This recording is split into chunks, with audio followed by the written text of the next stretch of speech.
أول ما نبدأ الكلام بذكر الله ونصلي ونسلم على جد الحسنين وكحيل العينين رسول الله مجلي القلوب من الصدى. Le prophète alayhi salam, il a dit La taj'alu buyutakum qubura. Ça veut dire ne faites pas que vos maisons elles soient comme des tombes. Ne faites pas que vos maisons elles soient comme des tombes. Ça veut dire que fais aussi des prières sunnah dans ta maison. Tout comme dans la tombe, la personne en général elle prie pas. Bon, après le prophète il a dit alayhi salatu wassalam Al-anbiya'u ahya'un fi quburihim yusallun. Les prophètes sont vivants dans leur tombe et ils font la prière. Et les prophètes également, ils peuvent être profitables après leur mort. N'est-ce pas que le prophète Moussa, alayhi salam, il avait indiqué au prophète Mohammed, alayhi salatu wassalam, quand il était au 6e ciel, lors de la nuit de l'Isra al-Miraj, de demander l'allègement du nombre de prières, parce qu'à son époque, Moussa, alayhi salam, il n'y avait que 2 prières à faire pour sa communauté, et beaucoup de musulmans, ils ne la faisaient pas comme il fallait. Et donc le prophète, alayhi salam, au début, il a eu 50 prières obligatoires, et après, il n'a cessé de faire aller-retour entre Moussa et l'endroit où il a entendu la parole de Allah. Alors bien sûr, l'Isra al-Miraj, c'est pas comme ils disent certains ignorants et égarés, que soi-disant, l'objectif de l'Isra al-Miraj, c'était que le prophète, il monte dans le ciel pour rencontrer Dieu. Bah non, Dieu déjà n'est pas au ciel. Dieu est le créateur du ciel, donc il existait avant le ciel. Donc la croyance de l'islam de tous les savants musulmans, c'est que Dieu n'est pas un corps, Dieu n'est pas un volume, que Dieu, on peut pas l'imaginer. Comme elle dit Subhana, fala tadribu lillahi al-amthal. Et de toute manière, Allah Ta'ala a dit dans le Coran honoré وَنُفِخَ فِي السُّورِ فَسُعِقَ مَنْ فِي السَّمَاوَاتِ وَمَنْ فِي الْأَرْضِ إِلَّا مَنْ شَاءَ اللَّهُ. Ça veut dire, et il sera soufflé dans la trompe du jour dernier, et tous ceux qui sont dans les cieux et sur terre, ils mourront. Et tous ceux qui sont dans les cieux et sur terre, ils mourront. Donc, est-ce que quelqu'un il va oser dire que soi-disant Dieu va mourir? Et également, Allah Ta'ala a dit dans le Coran honoré يَوْمَ نَطْوِي السَّمَاءَ كَطَيِّ سِجِّلٍ لِلْكُتُبِ يَوْمَ نَطْوِي السَّمَاءَ كَطَيِّ سِجِّلٍ لِلْكُتُبِ. Ça veut dire le jour où nous enroulerons le ciel, tout comme les parchemins sont enroulés. Ce qu'on appelle tumar en arabe. Les écrits dans le passé, ils enroulaient comme ça les pages. Et donc Allah Ta'ala, au jour dernier, il ordonnera aux anges de sortir aux extrémités des cieux, et les cieux ils seront détruits au jour dernier. Donc il y a des preuves explicites dans le Coran que Allah n'est pas au ciel. Et que Allah, on ne peut pas l'imaginer. Fala tadribu lillahi al-amthal. C'est qu'habite au ciel les anges. Et Dieu c'est pas un ange. Dieu ressemble pas à ce qu'il a créé. Amintum man fis samaa'i an yakhsifa bikumul arda fa idha hiya tamur. Dieu l'a dit, vous croyez-vous donc préserver de ceux qui sont au ciel, qu'ils fassent bouger la terre, et que la terre vous ensevelisse, et qu'après elle bouge au-dessus d'eux comme ça, et qu'elle les recouvre. Allah Ta'ala, il a dit, فَالْمُدَبِّرَاتِ أَمْرًا, que les anges qui obéissent à Allah Ta'ala, d'accord, le châtiment c'est les anges qui le font par ordre de Allah Tabaraka wa Ta'ala. Donc ici, même fils Sama, les savants ils ont expliqué que c'est les anges, parce que man en arabe, on peut l'employer comme pronom pour un singulier et également pour un pluriel. وَمِنْهُمْ مَنْ يَسْتَمِعُ إِلَيْكَ وَمِنْهُمْ مَنْ يَسْتَمِعُونَ إِلَيْكَ. Allah Ta'ala dans le Coran, il a dit parmi eux, il y a celui qui t'écoute, et dans une autre ayah, il a dit parmi eux, il y a ceux qui t'écoutent, au pluriel. Et pour les deux, Allah Ta'ala a utilisé le mot man. Donc man fis sama, ça ne veut pas forcément dire celui qui est au ciel. Ça peut vouloir dire aussi ceux qui sont au ciel. Et que ceux qui habitent dans les cieux, c'est les anges. Et Dieu ne ressemble pas aux anges, parce qu'il est le créateur des anges.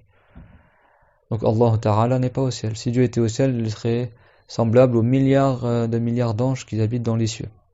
Et Allah Ta'ala ne ressemble pas à ce qu'il a créé subhanahu wa ta'ala. Wa anna ila rabbikal muntaha.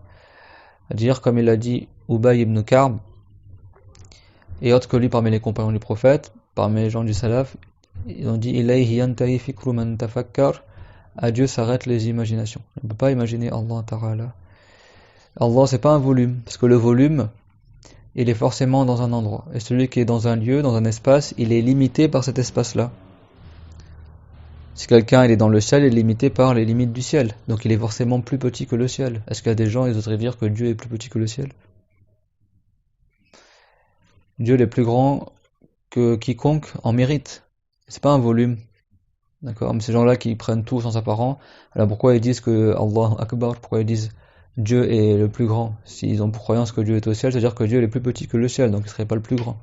Ça, c'est pour ceux qui comprendraient Allah Akbar de la mauvaise manière, parce que Allah Akbar, c'est-à-dire Allahu Kabir, c'est-à-dire que Dieu, il est éminent, plus éminent que tout autre.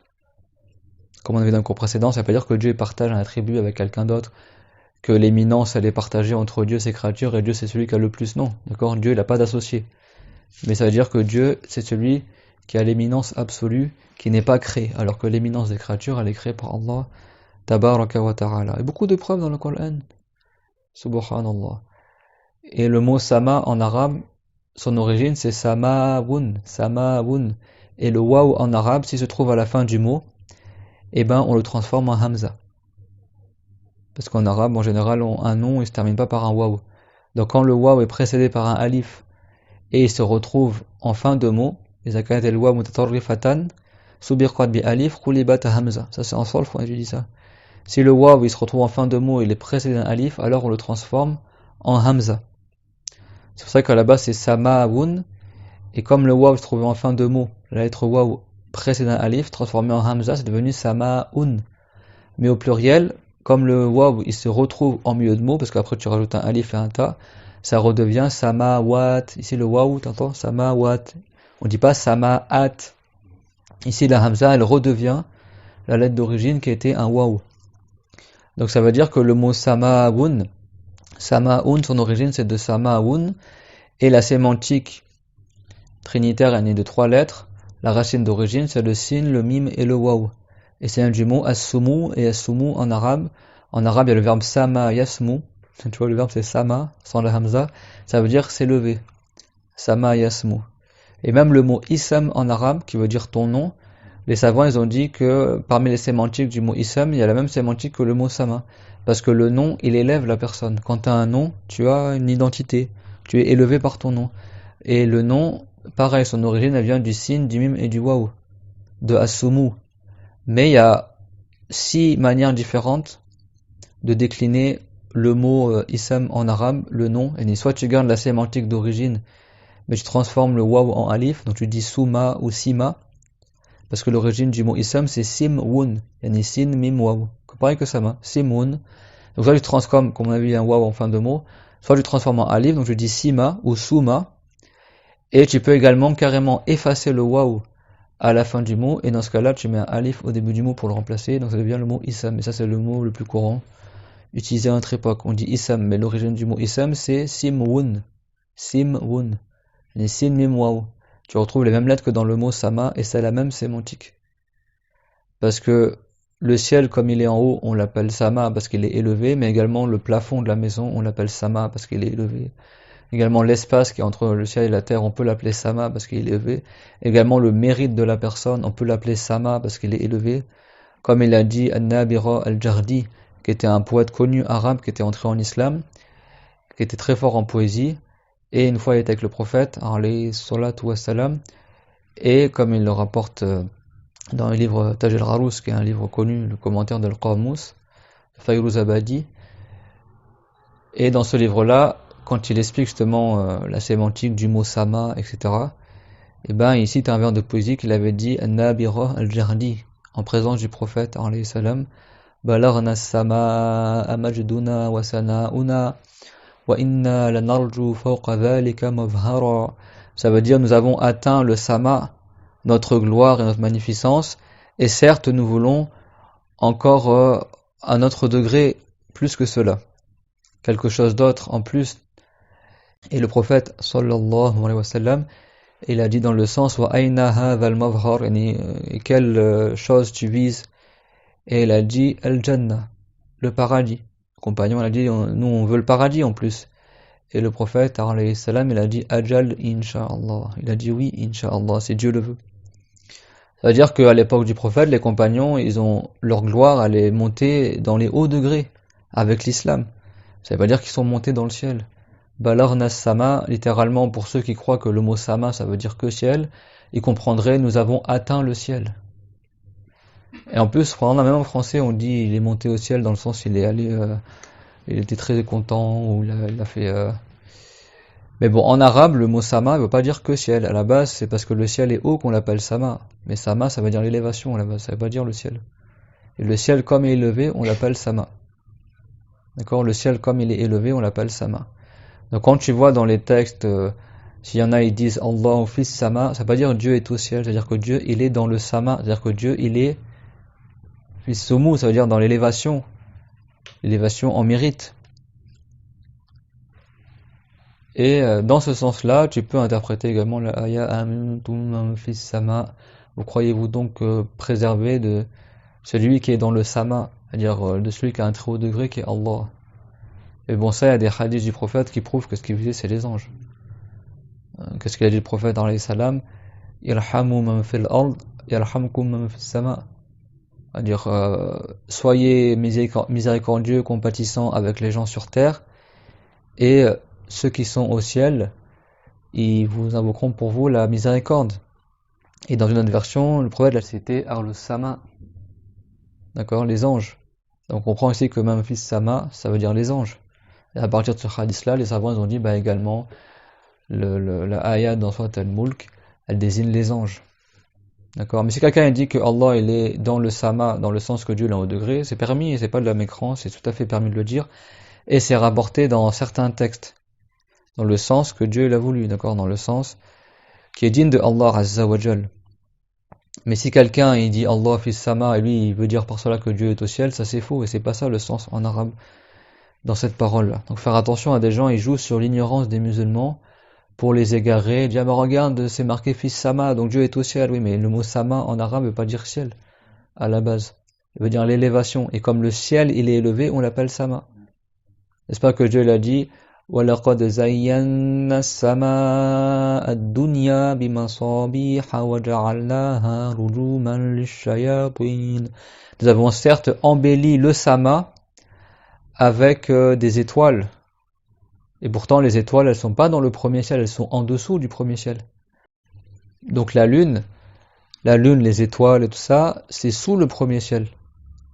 Également le soleil, tout ça. Et malgré ça, Dieu l'a dit, وَلَقَدْ زَيَّنَّا السَّمَاءَ. Nous avons certes embelli le ciel. Le mot Sama ici c'est pas réellement le premier ciel, c'est ce qui est en dessous du premier ciel. Parce que les étoiles, elles sont pas dans le premier ciel. Quand on dit dans le premier ciel, il y a les anges qui vivent là-bas, les étoiles sont sous le premier ciel. Et pourtant, Dieu il a nommé cet endroit-là As-Sama. Donc même le toit de la maison, tu peux l'appeler Sama. Et l'élévation au sens figuré aussi, on peut l'appeler Sama. Donc faire attention à ces gens-là qui se servent de l'ignorance des gens en langue arabe et en religion pour égarer les musulmans. La preuve rationnelle toute simple, c'est que Dieu existait avant le ciel. Et avant que le ciel existe, Dieu il existait. Donc Dieu existait avant l'existence du ciel. Et avant que le ciel soit créé, Dieu il existait sans être dans le ciel. Donc ta raison, elle accepte que Dieu il existe sans être dans le ciel, ni sur terre, ni dans un espace quelconque. Après que Dieu ait créé le ciel, Dieu ne change pas, et tout comme c'était valable qu'il existe sans être dans le ciel avant de créer le ciel, après avoir créé le ciel, Dieu existe toujours sans être dans le ciel. Subhanallah. Que Dieu nous accorde la bonne compréhension. À notre époque, il y a beaucoup de gens, ils ont une mauvaise compréhension, et même des fois ils connaissent un peu l'arabe, mais ils comprennent pas bien l'arabe, ou alors ils connaissent qu'une partie de la langue arabe, et on leur fait croire que c'est ça le sens qui est visé, alors que c'est faux. Faire attention, la langue arabe, elle est beaucoup plus vaste que ce que les gens ils comprennent aujourd'hui de la langue. Et le prophète, quand il parle, et également le Coran honoré, leur signification est beaucoup plus vaste que les significations que les gens ils comprennent aujourd'hui de la langue arabe. Beaucoup plus vaste. Beaucoup de gens aujourd'hui, ils connaissent 1, 2, 3 sens d'un même mot. Des fois, le mot il a 20 sens différents. Lui, il connaît qu'un sens de ce mot-là dans la langue. C'est comme le mot din, par exemple. Il y en a qui traduisent al-mar'u ala dini khalilihi, la personne est sur le din de son compagnon, on a dit sur la religion de son compagnon. C'est pas ça qui est visé par le hadith, mais parce qu'ils connaissent du mot din que le sens de la religion. Mais le mot din en arabe, il a plein de sens différents. Les récompenses, on l'appelle din. Le comportement, on l'appelle din. La rétribution, on l'appelle din. Ça veut dire quoi? Maliki yawmiddin, que Dieu c'est le Seigneur du jour de la religion ou non? Du jour de la rétribution des actes. D'accord? également la manière de traiter la personne, on appelle ça din. En arabe, on dit kama ta din tu dan. Tout comme tu fais le din avec les gens ils font le din avec toi. Ça veut dire tout comme tu te comportes envers les gens se comporteront envers toi. C'est une parole des gens du commun, ça veut pas dire que c'est juste dans l'absolu. Mais le prophète, quand il a dit al-mar'u ala dini khalilihi, ça veut dire la personne, elle est sur les habitudes et la manière d'agir des gens qu'elle fréquente. فَلْيَنْظُرْ أَحَدُكُمْ مَنْ يُخَالِلْ, alors que l'un d'entre vous, il regarde avec qui il traîne, avec qui il passe son temps, pour pas qu'il soit affecté par les mauvais comportements des gens. Ici, le mot din, ça veut dire asira, ça veut dire le comportement, la manière d'agir. Beaucoup de gens aujourd'hui, si je dis le mot din, ils ne comprennent pas ça. Le mot din, c'est dans le sens de la religion, c'est aussi dans le sens de la loi céleste, sharia, on l'appelle din aussi. Donc quand on dit l'adyan as-samawiya, ça ne veut pas dire les religions célestes. Il n'y a qu'une seule religion céleste, c'est l'islam. Les autres religions, elles sont falsifiées. Mais quand les savants sunnites ils disent l'adyan samawiya, ils visent les lois célestes. Il y a plusieurs lois, la loi de Moussa, la loi de Isa, qui étaient différentes, la loi de Mohammed, la loi de Adam. Sharia, shara'i en arabe, tu peux l'appeler aussi din. C'est pour ça que quelqu'un n'apprend pas la religion, et c'est une catastrophe. Hein. Le mot din aussi, il vient dans le sens al-hisab. Quand tu seras interrogé sur ce que tu as fait. Il y a le jaza aussi, la rétribution, et le comportement, et aussi la croyance, et aussi la religion, et aussi la loi religieuse. Tout ça on appelle ça din en arabe. C'est ça qu'il faut apprendre la religion et la langue arabe aussi avant de parler. Si t'as pas appris, tu parles pas, c'est tout. Ou alors tu te renseignes qu'est-ce que ça veut dire réellement dans la langue et dans la religion. Donc, le prophète alayhi qu'est-ce qu'il a dit? Salatul mar'ati fi baytiha afdalu min salatiha fi masjidiha hadha. C'est-à-dire la prière de la femme dans sa maison est meilleure que si elle fait la prière dans ma mosquée que voici. C'est-à-dire même si elle va à la mosquée du prophète alayhi salam, elle a plus de récompense à prier chez elle. Après c'est pas haram qu'elle aille à la mosquée. Le prophète alayhi salam il a dit la tamna'u ima Allahi masajid Allah. N'interdisez pas aux femmes que Dieu l'a créées d'aller à la mosquée. Donc c'est permis, et la femme peut même aller au Jumu'ah si elle a envie, à la mosquée. Et à l'époque du prophète, alayhi salam, les femmes priaient derrière les hommes à la mosquée. C'était pas un étage pour les femmes, un étage pour les hommes comme ils font aujourd'hui. Ça c'est une bidra, ça se faisait pas à l'époque du prophète. C'est pas forcément haram, mais à l'époque du prophète ça se faisait pas. À la Mecque, la Kaaba c'est une mosquée, n'est-ce pas? Et les gens quand ils tournent sur la Kaaba, ils tournent dans la mosquée. Et quand tu tournes dans le tawaf autour de la Kaaba, les hommes et les femmes sont mélangés, et pourtant ils sont tous dans une même mosquée. Parce que la Kaaba en elle-même c'est une mosquée, mais aussi ce qui est autour de la Kaaba, ça rentre dans la mosquée aussi. Et pourtant ils sont tous mélangés. Ils n'ont pas fait un étage pour les hommes et un étage pour les femmes, ou une heure pour les femmes et une heure pour les hommes. Parce que ces gens-là égarés et extrémistes aussi, ils disent que c'est haram, soi-disant que les femmes se mélangent aux hommes. Mais ces gens, ils connaissent rien à la religion. Ils sont là juste pour falsifier l'islam. Dans Al-Bukhari, c'est rapporté quand le prophète alayhi salam il a fait le pèlerinage, Abu Musa al-Ash'ari, il avait les cheveux emmêlés. Il y a une femme avec un peigne ou un bâton comme ça, elle s'est mise à défaire les cheveux d'Abu Musa, à lui enlever ses nœuds. Et cette femme-là, c'était même pas son épouse, c'était une femme compagnon. C'est pas comme les gens ils imaginent, soi-disant, à l'époque du prophète, les hommes ne voyaient pas les femmes ne voyaient pas les hommes. Ils vivaient en communauté, sans faire d'indécence, ils vont pas non plus se serrer dans les bras et faire tout comme ça. Mais ils vivaient, dans le marché, ils étaient mélangés. À la mosquée, si un homme arrivait en retard à la prière, il se retrouvait à faire la prière derrière le rangée des femmes. Donc ça c'est de l'ignorance. Hein. Aujourd'hui, il y a des gens, ils rendent haram des choses qui n'étaient même pas haram à l'époque du prophète. Ces gens-là, s'ils étaient vivants à l'époque du prophète, peut-être même ils s'étonneraient. Peut-être même ils seraient là à déclarer mécrant les compagnons du prophète. C'est sûr même qu'ils les déclareraient mécrant parce qu'ils ont une croyance qui est différente de celle des compagnons du prophète. Et ils ont une pratique de l'islam qui est différente de celle des compagnons du prophète. Ils sont sévères sur des choses qui étaient même pas en vigueur à l'époque du prophète. Mais après, ces gens-là, ils prétendent combattre la bidra, alors qu'eux-mêmes, toute leur religion est les bidra, et toute leur compréhension du Coran et des hadiths, c'est bidra, et leur pratique de la religion, cet extrémiste-là aussi, c'est bidra. C'est innové. Donc ils ont rien à voir, et le pire en plus, c'est que eux, ils prétendent venir avec le tawhid, ils prétendent combattre les bidra, et ils prétendent être des gens qui suivent le salaf. Ils sont totalement à côté de la plaque. Dans la manière de pratiquer, dans leur manière d'expliquer, dans la manière de se comporter aussi, la plupart d'entre eux, ils ont un comportement exécrable envers les musulmans, de rabaissement, ils sont hautains, ils sont fiers, ils sont imbus d'eux-mêmes, ils sont pas modestes, ils sont toujours là en train d'insulter, en train d'attaquer. Que Dieu nous préserve d'avoir un cœur dur comme cela. Amin. Et en plus, ça me fait penser à un hadith aussi du prophète alayhi salam concernant la récompense que la femme Allah a prié chez elle. Le prophète Mohammed alayhi salam, il a dit: "Wa aqrabu ma takunu al-mar'atu min wajhi rabbiha wa hiya fi qahri baytiha." Ça veut dire, et là où la femme est le plus proche du wajh de son Seigneur, c'est lorsqu'elle est au fond de sa maison. Alors ici, le mot wajh, ça ne veut pas dire le mot visage, comme ils disent soi-disant ces gens-là égarés, parce que pareil, le mot wajh, on l'a expliqué plein de fois dans les cours, ça veut dire la direction, ça veut dire aussi l'être de la personne, l'agrément, on l'appelle le wajh, si on dit je fais ça, li wajhillah. Donc là où la femme est le plus proche du wajh de Allah, ça veut dire du visage de Allah, c'est-à-dire de l'agrément de Dieu, c'est quand elle est dans sa maison.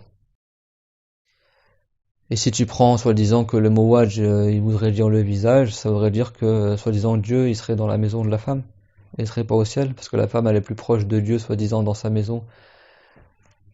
Et Dieu dans le Coran, il a dit wasjud waqtarib, prosterne-toi et rapproche-toi. Rapproche-toi de Dieu. Ça c'est une figure de style en français qu'on utilise en arabe aussi. Quand tu es proche de Dieu, c'est-à-dire que tu es agréé par Allah, ça veut dire que tu es proche physiquement. Mais ces gens-là qui disent qu'il n'y a pas de sens figuré en arabe, qu'il n'y aurait pas de majaz en arabe, ce qui est un mensonge absolu, parce que l'arabe il est rempli, les 3/4 des paroles des arabes c'est rempli de figures de style, de sens figuré, etc.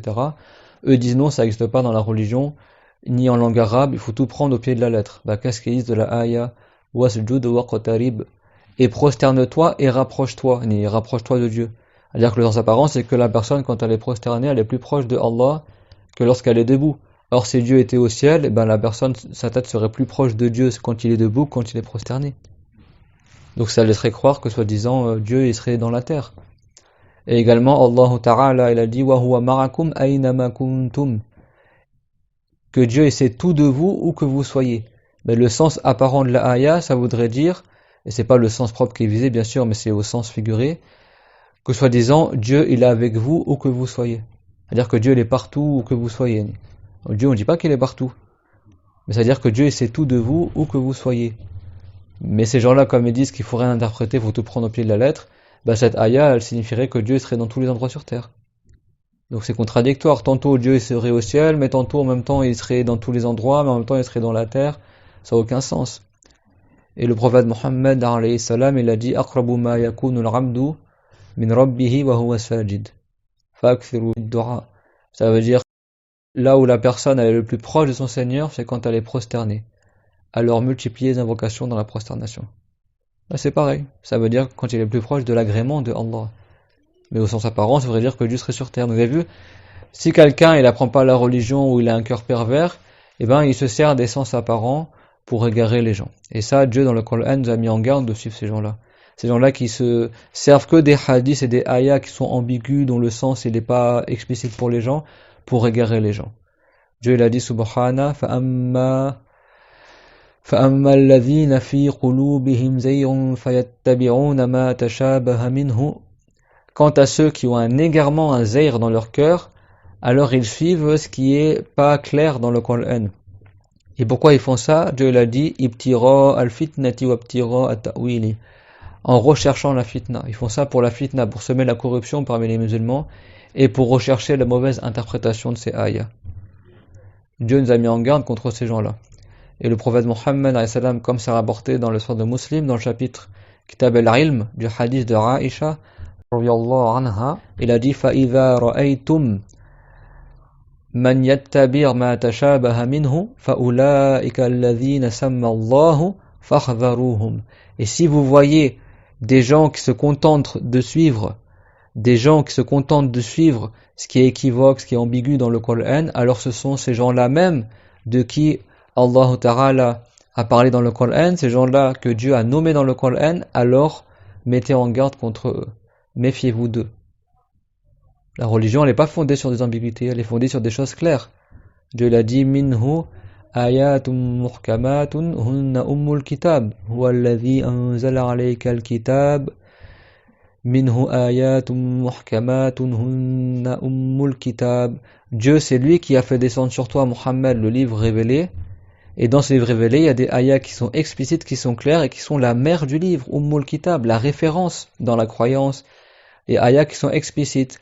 وَأُخَرُ مُتَشَابِهَاتٍ et d'autres ayats qui sont mutashabihat, dont leur sens n'est pas clair pour tout le monde. On a besoin de savants qui nous expliquent, parce qu'il y a des sens figurés, par exemple, il y a des seconds degrés, des choses que c'est pas tout le monde peut comprendre.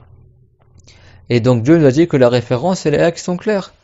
Comme وَلَمْ يَكُنْ لَهُ كُفُوًا أَحَدٌ, et personne n'est l'équivalent de Allah. فَلَا تَضْرِبُوا لِلَّهِ الْأَمْثَالَ, n'accordez pas des ressemblants à Allah.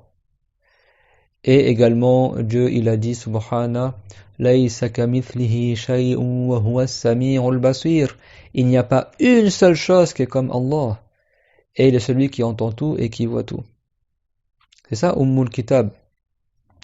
C'est pas des ayats, Rahman al-Arsh istawa, ou Amintum man fis sama, où là le sens il est ambigu, ça demande une interprétation.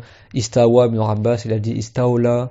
Certains savants, ils ont dit Hafidha abqa, que Dieu il domine le trône par sa puissance. Ils ont dit que Dieu il préserve le trône. Ils ont dit que Dieu il maintient en existence. Ça, c'est des sens dignes de Allah. Wa huwa al-qahiru fawqa ibadihi. Dans le Coran, 2 fois Dieu il a dit ça. Wa huwa al-qahir fawqa ibadihi. Dieu est le tout-puissant au-dessus de ses esclaves. Ça, c'est une élévation au sens figuré. C'est-à-dire que Dieu est plus puissant que quiconque. Wa fawqa kulli dhi ilmin alim. Au-dessus de tout savant, il y a celui qui sait tout. C'est-à-dire que Dieu, il a plus de chance que n'importe qui. Dieu, il sait absolument tout. Subhanahu wa ta'ala. Wa anna Allah qad ahata bi kulli shay'in ilma. Et certes, Dieu englobe toute chose par sa science. C'est ça que ça veut dire la ayah. Wa huwa ma'akum aynama kuntum. Dans le sens que Dieu, il sait tout de vous, où que vous soyez. Ça veut pas dire que Dieu il est avec nous physiquement, où qu'on soit. Donc on va faire attention à ça. Allah subhanahu wa ta'ala, c'est pas un volume, c'est pas un corps, c'est pas une créature. Il n'est pas comme les anges pour être au ciel, il n'est pas comme les humains pour être sur terre, il n'est pas comme l'air pour être partout dans les endroits. Dieu n'a pas besoin de ce qu'il a créé, il n'a pas besoin du monde, il existait avant le monde. Donc on ne dit pas que Dieu il est au-dessus du monde, ou dans le monde, ou à l'extérieur du monde, ou à l'intérieur du monde. Il y a des gens qui ne comprennent pas cela. Ils disent, si tu dis que Dieu n'est ni dans le monde, ni à l'extérieur du monde, alors il n'existe pas. Tu renies l'existence de Dieu, soi-disant. Non. Au contraire, tu confirmes l'existence de Dieu et tu confirmes que son existence n'est pas comme notre existence à nous. Parce que nous, les créatures qui sont des êtres humains ou des volumes, si tu dis qu'on n'est ni dans le monde, ni à l'extérieur du monde, ça veut dire que nous n'existons pas. Or, la base du tawhid, c'est de faire la distinction entre le créateur et les créatures. Pour nous, ça veut dire qu'on n'existe pas. Mais pour Dieu, c'est une perfection et ça prouve que Dieu, son existence n'est pas comme nous. Parce que Dieu, avant qu'il crée le monde, il était ni dans le monde, ni à l'extérieur du monde. Et personne ne va oser dire qu'avant que le monde existe, Dieu n'existait pas. Les musulmans, ils savent qu'avant que le monde existe, Dieu existait. Parce que si Dieu n'existait pas avant le monde, il n'aurait pas créé le monde. Le créateur existe forcément avant ses créatures. Comme il rapporte al-Bukhari, Kana Allahu wa lam yakun shay'un ghayruh. Ça, c'est un hadith mutawatir parmi les plus forts hadiths. Rapporté par Ibn al-Jaroud, du compagnon Ibn al-Husayn. Et c'est un hadith très connu. Dieu est de toute éternité et rien d'autre que lui n'est de toute éternité. Donc Dieu existait avant toute chose. Subhana. Donc avant que Dieu ait créé le monde, on ne disait pas que Dieu était dans le monde ou à l'extérieur du monde ou en haut du monde ou en bas du monde parce que le monde n'existait pas. Donc ta raison, elle accepte. Ton cœur, il accepte que avant que le monde existe, Dieu existait sans être dans le monde, ni à l'extérieur du monde, ni en haut du monde. Après que Dieu ait créé le monde, Dieu ne change pas. Et on dit Dieu est tel qu'il a toujours été de toute éternité. Subhana, Dieu est comme il est de toute éternité, c'est-à-dire sans être dans le monde, ni à l'extérieur du monde. C'est ça le tawhid, que Dieu, on ne l'assimile pas avec ce qu'il a créé. Pour la créature, si elle est ni dedans ni dehors, c'est qu'elle n'existe pas. Si elle est ni dedans ni dehors, c'est qu'elle n'existe pas. Ça, c'est l'existence des créatures. Mais l'existence du créateur n'est pas comme celle des créatures. Ceux qui comprennent pas ça, c'est parce qu'ils n'ont pas compris que Dieu est différent de ce qu'il a créé. Ils considèrent que Dieu, il est comme nous, il est comme les corps. Donc à chaque fois, ils réfléchissent en prenant en considération que Dieu serait un corps. Leur prisme à eux avec lequel ils raisonnent, c'est que Dieu est comme un être humain. Donc ils comprennent pas quand tu dis que Dieu n'est pas au ciel, que Dieu n'est pas dans un espace, que Dieu n'est pas soumis au temps, que Dieu n'est ni dans le monde, ni à l'extérieur du monde. Dis, ça veut dire que tu renies l'existence de Dieu. Non. Parce que Dieu, c'est pas une créature. Pour la créature, oui, ça, c'est une négation de son existence à la créature. Mais pour le créateur, c'est une confirmation de son existence. Et c'est une preuve que l'existence de Allah n'est pas comme l'existence des créatures. Et Dieu, on peut pas l'imaginer. Subhanahu wa ta'ala. Wa anna ila rabbikal muntaha. أول ما زاد الكلام بذكر الله ونصلي ونسلم على جد الحسنين